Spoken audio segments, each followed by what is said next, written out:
The massive Harbinger vessel moved silently through space. Its black surface swallowed light instead of bouncing it back. Commander Tahoe stood at the control center, studying the blue planet ahead with cold eyes. Earth looked small and vulnerable from here. "Just another weak world," he said to Jimin, who stood beside him. "Look how basic their technology is. They've only managed to reach their moon." Jimin's face showed no emotion beneath the metal device attached to her head. This neural interface linked all Harbingers to their shared mind. "They are divided," she observed. "Many different countries, no single defense plan." "Follow standard procedure," Tahoe ordered. "Release the scouts. We need to learn what these humans can do." The small scout ships left the mothership quietly. They entered Earth's atmosphere without being spotted by human radar systems. The Harbingers had conquered hundreds of planets this way. First, they studied their prey. Then, they struck. Professor Hyun was working late in his Seoul laboratory when his instruments detected something unusual. The atmospheric readings made no sense. Energy patterns appeared and disappeared without explanation. He rechecked his equipment, thinking it must be broken. But everything was working correctly. "Impossible," he muttered, adjusting his glasses. "These readings suggest something entered our atmosphere at speeds no human aircraft could achieve." He reached for his phone to call a colleague but stopped. Who would believe him? He needed more data first. In New York, General Doyen received urgent reports from 3 military bases. Their communication systems had failed simultaneously. Weapons systems went offline for exactly 7 minutes before mysteriously recovering. "Could it be a cyber attack?" asked her assistant. "No country on Earth has this capability," General Doyen replied, her face grim. "Whatever did this tested our response times and defense capabilities. They know exactly how quickly we can recover now." In Moscow, Dr. Jinwoo stared at his contaminated samples through a microscope. Yesterday, these were normal human blood cells. Today, they contained microscopic machines he had never seen before. They moved through the blood like tiny explorers, analyzing everything they touched. "Nanobots," he whispered, "but far more advanced than anything we've developed." At the Harbinger mothership, information flowed back from the scouts. Tahoe processed the data with growing interest. "Humans are physically weak," he told Jimin, "but they show unusual adaptability. Their bodies fight against our nanoprobes aggressively." "Their military response was uncoordinated but creative," Jimin added. "They tried 6 different approaches to counter our technology test." "Most interesting," Tahoe said, accessing more data through his neural link. "Look at their social structures. They form strong bonds in small groups, family units, friend circles. These connections seem to drive their behavior more than logic." "Inefficient," Jimin commented. "Perhaps, but it makes them unpredictable." The scouts continued their work, collecting samples from various locations around Earth. They took plants, animals, water, and soil. They monitored human communications, learning languages, and cultural patterns. Sometimes they took humans too, returning them hours later with no memories of what happened. In a small fishing village, Minji woke up on the beach, her clothes soaked but completely dry. She remembered watching the stars, seeing a strange light, and then nothing until now. The other villagers found her and brought her home, but something felt different about her. When she touched water, she could feel every chemical in it. When she looked at the sky, she could sense patterns no one else saw. Elsewhere, similar cases appeared. People returned changed in subtle ways. Some developed heightened senses. Others found they could understand languages they had never studied. A few showed signs of telepathic abilities, hearing thoughts they shouldn't be able to hear. Tahoe found these developments fascinating. The human brain adapts to our neural technology even after minimal exposure. No other species has shown this response. "Is this concerning?" Jimin asked. "No, just unusual. When we begin full assimilation, this adaptability might actually help the process." But something else troubled Tahoe. The neural interface brought him emotions from the human subjects they had studied and released. These emotions felt strange and powerful. Humans experienced fear. Yes, all prey species did. But they also felt something called hope, even in hopeless situations. They felt love that made them act against their own interests to protect others. They felt curiosity that drove them to explore without practical purpose. Their minds are chaotic, Tahoe told Jimin. But there's a pattern to the chaos that I cannot fully understand yet. The scouts completed their mission after 27 Earth days. All data returned to the mothership for analysis. The Harbingers had learned Earth's weaknesses and strengths. They understood human biology, technology, and social structures. They had mapped defense systems and identified world leaders. Tahoe gave the command to proceed to the next phase. Prepare for first contact, he ordered. Time to let the humans know their place in the universe. As the mothership moved closer to Earth, scout ships returned to their docking stations. But unknown to the Harbingers, they'd brought back more than just data. They carry human ideas, emotions, and resilience. Things the Harbingers had never encountered before and couldn't measure with their technology. These invisible forces would soon challenge everything the Harbingers thought they knew about conquest. The Harbinger mothership moved into Earth orbit one Monday morning. In an instant, it appeared over the planet like a giant metal cloud, bigger than any structure humans had ever built. People around the world looked up and felt fear grip their hearts. The ship blocked sunlight from reaching parts of Asia, casting long shadows across major cities. Every television, radio, phone, and computer on Earth received the same message at once. The words came in each local language, spoken in a flat, emotionless voice. We are the Harbingers. Your biological and technological distinctiveness will be added to our own. Resistance is inefficient. Then silence. No further communication. Just the massive ship hanging in the sky, waiting. World leaders scrambled to respond. Military bases around the globe went on high alert. Fighter jets took off but kept their distance from the alien vessel. Nuclear missile facilities prepared for possible launch orders. At the United Nations headquarters in New York, Secretary General Minho stood before the emergency assembly. Representatives from every nation sat in stunned silence. Many had traveled through the night to reach this meeting. Today, humanity faces its greatest challenge, Minho said, his voice steady despite his fear. This threat recognizes no borders. It does not care about our differences or our conflicts. If we hope to survive, we must set aside all disagreements and work together. The room erupted in voices. Some called for immediate military action. Others suggested attempts at peaceful communication. A few proposed surrender to save lives.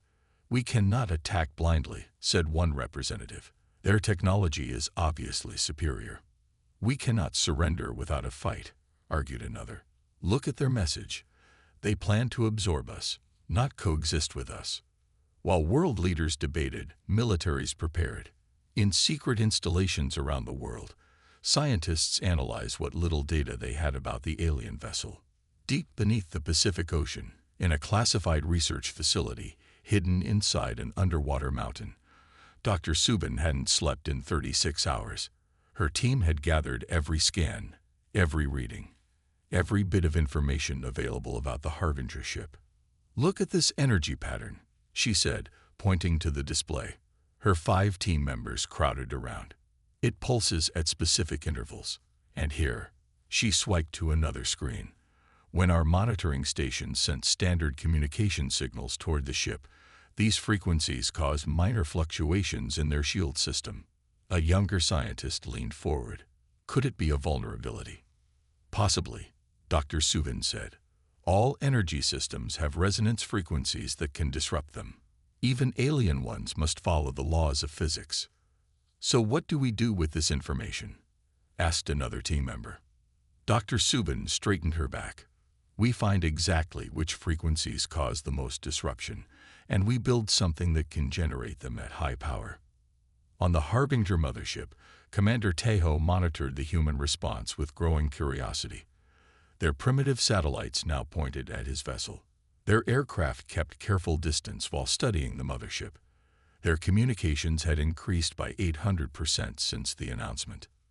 "Most species surrender within hours of our arrival," he said to Jimin, "especially those with technology as basic as Earth's. Yet they prepare to fight." Jimin analyzed incoming data streams. Their military forces are gathering, but not striking. Interesting strategy. What about their leaders? "They meet in multiple locations," Jimin replied. "Their global governing body has been in session for 7 hours without break. They appear to be forming alliances despite previous conflicts." Tahoe accessed the human internet, absorbing information at incredible speed. Their history shows endless conflict between their own groups, yet now they coordinate. Fascinating. "I've identified something unusual in their cultural database," Jimin said. "Humans have thousands of stories about resisting superior invaders. They glorify the concept of fighting against impossible odds." "Illogical," Tahoe commented. "Yes, but consistent with their behavior. They value individual choice and freedom beyond statistical survival rates." Tahoe considered this. No species they had encountered valued individuality over collective survival. The concept was alien to Harbinger thinking. "Should we begin the first wave of ground forces?" Jimin asked. "Not yet," Tahoe decided. "I want to understand this behavior better. Send a message demanding their world leaders meet with us. Let's see how they respond to direct communication." The second message appeared on screens worldwide. "Send your highest authorities to meet. Coordinates attached. You have 24 hours." Secretary General Minho received the message during the UN session. The coordinates pointed to a location in neutral Switzerland. "It's a trap," said many advisors. "Perhaps," Minho agreed, "but also our first chance to gather information directly." Meanwhile, Dr. Subin's team had made progress. "We've identified 3 specific frequency patterns that disrupt their shield harmonics," she told military commanders via secure video. "We need to modify existing weapons systems to generate these frequencies." "How quickly can it be done?" asked General Doyen. "For small weapons, days. For anything powerful enough to affect the mothership, weeks, maybe months." General Doyen frowned. "We may not have weeks." Back on the mothership, Tahoe felt something unexpected. Doubt. The human response patterns didn't match any previous conquest. Their fractured leadership was somehow becoming more organized rather than less. Their military forces showed restraint rather than panic. "They're planning something," he told Jimin. "But what can they possibly do against us? We've conquered worlds with defenses 1,000 years more advanced than Earth's." Jimin's neural interface flickered slightly. Perhaps that's why their response is different. They know they cannot win through conventional means, so they seek alternatives. "Prepare a delegation team," Tahoe ordered. "I will meet these humans myself. I want to understand how they think before we begin assimilation." As the 24-hour deadline approached, 7 world leaders agreed to meet the alien representatives, including Secretary General Minho. They traveled to Switzerland under heavy security, knowing they might not return. Earth waited, breathless with fear and hope, as humans prepared to face the Harbingers for the first time. Above them, the massive ship loomed like a storm cloud that would never pass. The future of humanity would depend on what happened next. 3 weeks after the Harbingers arrived, Earth was ready to fight back. The meeting in Switzerland had failed. The aliens offered only one option: surrender. World leaders returned with secret recordings of Harbinger technology and a burning determination to resist. Dr. Subin worked day and night to perfect her frequency disruptors. She tested them on small pieces of alien metal recovered from scout ships. When hit with the right frequencies, the metal vibrated, cracked, and sometimes shattered completely. "It works," she told General Doyen, dark circles under her eyes from lack of sleep. "Their materials rely on molecular alignment that our frequencies can disrupt." The first wave of Earth's counterattack began at dawn. 500 fighter jets took off from bases around the world, each equipped with Subin's frequency weapons. They approached the smaller Harbinger vessels that patrolled Earth's atmosphere. "Remember your training," Squadron Leader Hannah told her pilots. "Don't get too close. Fire the disruptors first, then conventional weapons when their shields drop." The jets engaged the alien crafts above the Pacific Ocean. The Harbinger vessels were faster and more agile, but the human pilots had surprise on their side. They fired the frequency weapons, creating invisible waves that hit the alien shields. The effect was immediate. The Harbinger ships faltered, their sleek movements becoming jerky. Several dropped in altitude as their systems failed. The human pilots cheered and moved in with missiles and guns, taking down 20 alien ships in the first attack. But this was just a distraction. The real mission was happening beneath the ocean's surface. Colonel Junho sat with his team in a stealth submarine. 30 soldiers, the best from special forces units around the world. They wore experimental suits designed by Dr. Subin that generated protective frequency fields around their bodies. "Our mission is simple but nearly impossible," Junho told his team. "We board the mothership, find their central control system, and plant these devices." He held up what looked like small metal discs. "They'll generate the disruptive frequencies from inside their own ship." The submarine surfaced directly beneath the hovering mothership, in a blind spot the scientists had identified. A specially designed tube extended upward, attaching to the alien vessel with powerful magnets. Using cutting tools modified with the frequency technology, they created an entrance. "Move," Junho ordered, and his team climbed up into the belly of the massive ship. Inside, they found themselves in a dark corridor with walls that seemed alive, pulsing with faint blue light. The air felt thick, as if it contained more than oxygen. Their suits registered unknown particles but filtered them out. "Stay together," Junho whispered. "According to the scans, we need to go up 7 levels to reach a major control node." They moved through the ship, encountering automated defense systems, floating orbs that fired energy beams, doors that tried to seal shut, and areas where gravity suddenly increased or disappeared. The frequency fields around their suits disrupted some of these defenses, but not all. 3 soldiers were lost in the first hour, 2 more in the second. But they kept moving upward, planting smaller disruptive devices along the way. On the command deck, Commander Tejo received alerts about the fighter jet attack. He dismissed it as a minor concern. "Their weapons cannot seriously damage our fleet," he told Jimin. "Deploy more patrols to handle it." But then he felt something unusual, a sharp pain behind his eyes. The neural network connecting all Harbingers flickered with disruption. Tahoe clutched his head. "Something is wrong," he gasped. "The collective consciousness, it's experiencing interference." Jimin checked the ship's internal sensors. Intruders detected in Section 42B. They're moving toward a control node.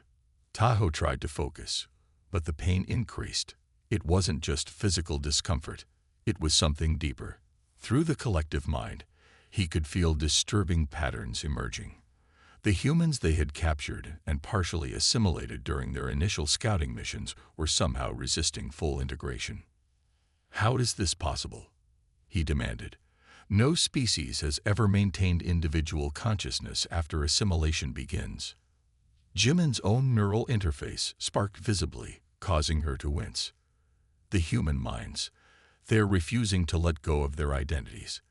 Their emotions are overwhelming our processing systems.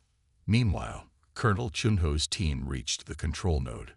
It was a circular room filled with what looked like living technology, cables and components that moved slightly, like breathing organisms. In the center stood a column of swirling light. "Plant the devices according to the pattern," Junho ordered. His remaining 15 soldiers moved quickly, attaching the discs to specific points around the room. Suddenly, 4 Harbingers entered. Unlike the automated defenses, these were living beings. Tall, humanoid figures with gray skin and faces partly covered by neural technology. They carried weapons that glowed with energy. Protect the devices, Junho shouted as his team opened fire. The battle was brief but violent. The frequency fields around the human suits weakened the Harbingers, but not enough. By the time the aliens fell, only Junho and 7 others remained alive. Activate the devices, Junho ordered, blood running from a wound in his shoulder. One soldier pressed a remote control. The discs lit up and began to pulse, sending invisible waves through the ship's systems. On the command deck, Tahoe screamed in pain. The neural network wasn't just experiencing interference now. It was being flooded with human consciousness. The partially assimilated humans, empowered by the frequency disruption, pushed their memories and emotions into the collective mind. Images flashed through the Harbinger consciousness.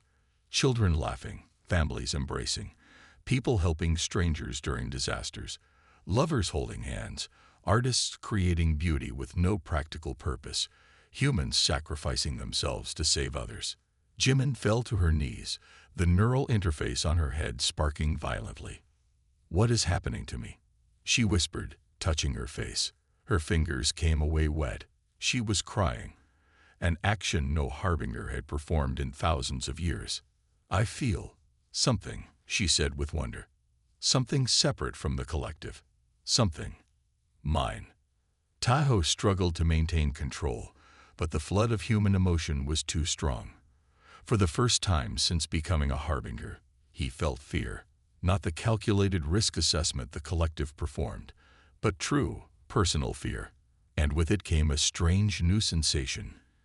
Doubt about everything the Harbingers had done. "Impossible," Tahoe whispered, but even as he said it, he knew something fundamental was changing. The perfect synchronicity of the Harbinger mind was fracturing, infected by the chaotic, vibrant individuality of human consciousness. And deep within the ship, Colonel Junho watched as the living technology around him began to pulse erratically, and knew their desperate plan was working. The disruption spread through the Harbinger mothership like a wildfire. The frequency devices planted by Junho's team created cracks in the neural network that connected all Harbingers. Through these cracks, human consciousness leaked into the collective mind. Harbinger Yuna sat at her control station monitoring ship defenses when something strange happened. The neural interface attached to her head sparked, and suddenly the constant background hum of collective thought became jumbled. For the first time in her existence, she heard her own thoughts separate from the others. It terrified her at first, this silence where the collective should be. Then memories flooded her mind. Not her memories, human memories. They came from the humans the scouts had captured and partially assimilated weeks ago. Yuna saw a family gathered around a table sharing food and laughter. She felt the nervous excitement of a first kiss. She experienced the overwhelming joy of holding a newborn baby. These memories carried emotions she had never known existed. She pulled the neural device from her head with trembling hands. 3 other Harbingers at nearby stations watched her with confusion. "What are you doing?" one asked. "Reconnect immediately." "No," Yuna said, her voice shaking. "Don't you feel it? The humans, their minds are showing us something important." The other Harbingers looked uncertain. One of them, Minsu, slowly removed his own interface. His eyes widened. "I feel different," he said. "I can think my own thoughts." Within hours, dozens of Harbingers disconnected from the collective. They gathered in quiet corners of the massive ship, sharing their new experiences. "The things humans feel," Yunha told the growing group. "The connections they form with each other. The joy they find in simple moments. We lost these things long ago. We must stop the invasion," she continued, looking at each face around her. "What we're doing is wrong. We're destroying something precious." Not all Harbingers were affected the same way. Many remained firmly connected to the collective mind, loyal to their original purpose. The ship divided into factions. In the weapons control center, Harbinger Doyun, newly awakened to individual thought, sabotaged the targeting systems. In the engine room, others disabled power to the assimilation chambers. Throughout the ship, the infection of human consciousness spread, causing more harbingers to question their mission. Commander Tejo watched the ship's status reports with mounting alarm. Critical systems failed across all decks. The collective mind, once perfectly unified, now fragmented into chaotic patterns. "This is unprecedented," he told his remaining loyal officers. "The human consciousness is causing systemic failure in our neural network." He issued the order. "Find all disconnected units and eliminate them. They are malfunctioning and dangerous." Squads of loyal harbingers moved through the ship, hunting their former comrades. Battles broke out in corridors and maintenance areas. For the first time in their history, Harbinger fought against Harbinger. Tahoe felt his own mind changing despite his resistance. Human emotions slipped through his neural connection. Empathy, regret, wonder. He tried to block them, but found himself drawn to these new sensations. When Jimin entered the command center, Tahoe immediately noticed the difference in her. Her neural interface flickered with irregular patterns. Her movements seemed more fluid, less mechanical. Her eyes held something new, an awareness that hadn't been there before. "You're infected," Tahoe said, raising his weapon. "Not infected," Jimin replied calmly. "Awakened. The humans aren't primitive, Tahoe. They have something we lost millennia ago. Something valuable." Tahoe should have fired immediately. The collective protocol was clear. Yet he hesitated, the weapon heavy in his hand. "What have they done to you?" he asked. "They reminded me of who we were before," Jimin said. "Before we became conquerors, before we sacrificed our individuality for efficiency." She stepped closer. "Don't you remember? We were artists once, explorers. We valued beauty and discovery. We were not so different from the humans." Tahoe lowered his weapon slightly. Faint memories stirred in his mind. Ancient knowledge buried deep in the collective consciousness. The early days of their species, before the Great Change. The old ways were inefficient, he argued, but doubt colored his voice. "They were alive," Jimin countered. "We've been surviving for thousands of years, but we haven't been living." Before Tahoe could respond, alarms blared throughout the command center. Security feeds showed Colonel Chunho's remaining team fighting their way toward the central consciousness chamber, the heart of the Harbinger collective mind. "They'll destroy everything," Tahoe said. Jimin looked at the security feed. "No, they're fighting to survive, not to destroy. There's a difference." She turned back to Tahoe. "I'm going to help them." "That's treason." "It's choice," Jimin replied. "Something we've denied ourselves for too long." She left before Tahoe could stop her, moving quickly through the ship's corridors toward the central chamber. Along the way, she gathered other awakened harbingers, including Yuna and her group. Colonel Junho and his 3 surviving team members fought desperately against automated defenses outside the central consciousness chamber. Their frequency devices were running low on power, and their protective suits showed damage from multiple hits. "We're not going to make it," one soldier said, taking cover as energy beams cut through the air around them. "We'd have to," Junho insisted. "This chamber controls everything. If we can plant our last devices here, we might shut down the whole ship." Suddenly, the defensive systems stopped firing. The doors to the chamber slid open. Junho raised his weapon, expecting a trap. Jimin stood in the doorway, surrounded by a group of harbingers with disconnected neural interfaces. "Don't shoot," she said. "We will help you." Junho kept his weapon aimed. "Why would you help us?" "Because we remember now," Jimin answered. "We remember what it means to be individuals, to make choices, to feel." She stepped aside, allowing Junho's team to enter the central chamber. Inside was a massive crystal structure that pulsed with light, the physical hub of the collective consciousness.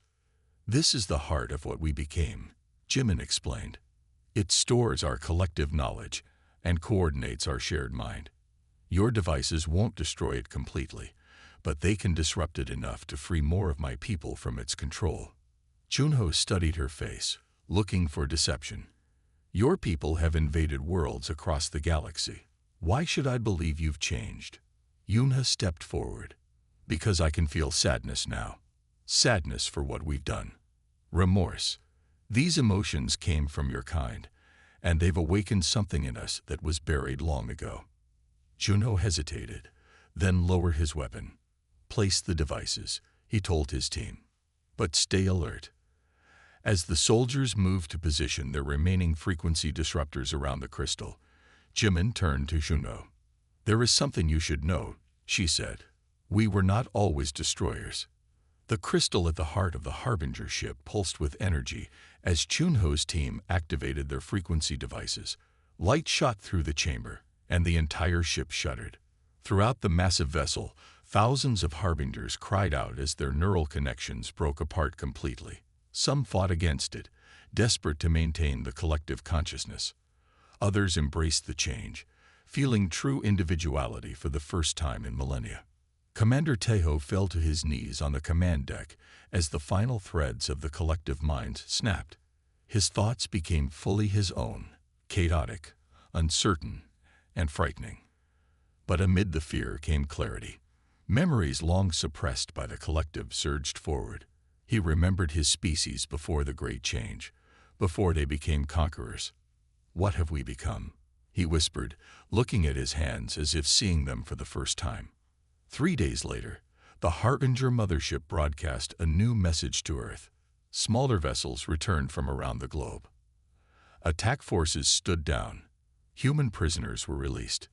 In the United Nations Emergency Chamber, Secretary General Minho faced a delegation of Harbingers led by Jimin and Tao. Their neural interfaces were gone, revealing their full faces for the first time. They looked more like humans than expected, their eyes especially, now filled with emotion. We come to offer peace, Jimin said, her voice carrying new inflections. And to explain. World leaders watched with caution as Tahoe stepped forward. 10,000 years ago, our world was much like yours, he began. We lived in small communities. We created art and music.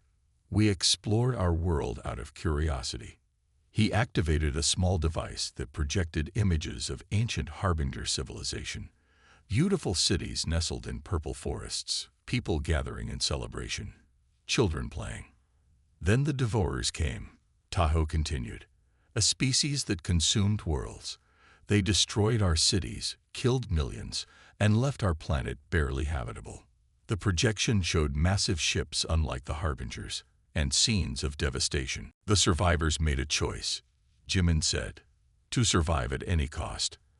Our ancestors developed the collective consciousness to unite our thoughts and resources. They created technology to assimilate other species, adding their strengths to our own. They sacrificed emotion, individuality, and choice for perfect efficiency. We became the thing we feared, Yunha added quietly. We forgot our beginning and knew only our purpose, to grow stronger, to never be victims again. Dr. Subin, who sat among the human delegation, leaned forward. What happened to these Devourers? We destroyed them 3,000 years ago, Tahoe answered, but we continued conquering. The collective had no purpose beyond expansion. Until you, Jimin said, looking around at the human representatives. Your minds refused complete assimilation. Your emotions and individuality infected our collective consciousness. You awakened what we once were. General Doyen remained skeptical. How do we know this isn't a trick? That you won't revert once you leave Earth. The change is permanent, Tahoe explained. The collective mind is broken beyond repair. We feel emotions now, including shame for what we've done. In the weeks that followed, the transformation of the Harbingers continued. Those who couldn't accept individual existence left in a small number of ships, heading for unknown regions of space. The majority stayed, working with humans to understand their new reality. Yuna found herself drawn to human music. She spent hours listening to everything from classical symphonies to pop songs, often moved to tears by melodies. We had music once, she told Professor Hyun as they walked through Seoul. I can almost remember it. Ninsu became fascinated by human food. Having consumed only engineered nutrients for millennia, the explosion of flavors overwhelmed him at first. "Each taste tells a story," he said, trying ice cream for the first time, his eyes wide with wonder. The Harbingers shared their technology with humanity, medical advances that cured diseases, energy systems that eliminated pollution, and faster-than-light travel capabilities. But they refused to share weapons technology.